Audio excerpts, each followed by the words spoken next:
ఇప్పుడు ఇంకొక మూవీ గురించి చెప్దాము. ఇదేంటంటే 8 వసంతాలు అనే మూవీ. సో ఈ 8 వసంతాలు అనే మూవీ చాలా చాలా బాగుంది. అంటే మనం ముందు రోజుల్లో ఇప్పుడు నా ఆటోగ్రాఫ్ స్వీట్ మెమరీస్ అనేసి రవితేజ ఒక మూవీ వచ్చింది కదా, అది మెయిల్ వర్షన్ అయితే ఇది ఫీమేల్ వర్షన్ లాగా అనిపించింది నా అభిప్రాయం. కానీ చాలా బాగుంది.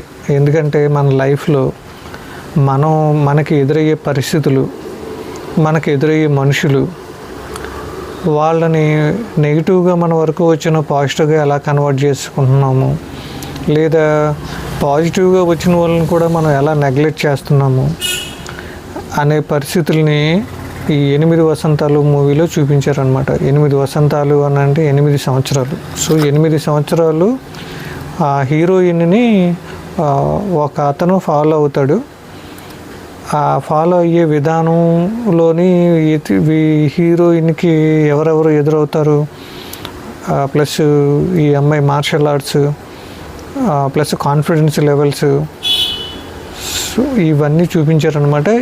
దీంట్లో చూపించిన పరిస్థితులు లేడీస్కనే కాదు జెంట్స్కి కూడా ఆ బిహేవియర్ మనం అలవాటు చేసుకోవడం చాలా మంచిది అనే అభిప్రాయం వచ్చింది నాకు ఈ మూవీ చూసినప్పుడు. సో ఈ 8 వసంతాలు అనే మూవీ ఖచ్చితంగా చూడండి. మీ లైఫ్ టీచింగ్ అన్నట్టు చెప్పొచ్చు అనమాట. ఈ మూవీ చూడడం మూలంగా దాంట్లో కొన్ని పాయింట్స్ మీరు నేర్చుకున్నా కానీ మన బిహేవియర్ ఖచ్చితంగా చేంజ్ అవుద్ది అని అనుకుంటున్నాను నేను. నా అభిప్రాయం అది.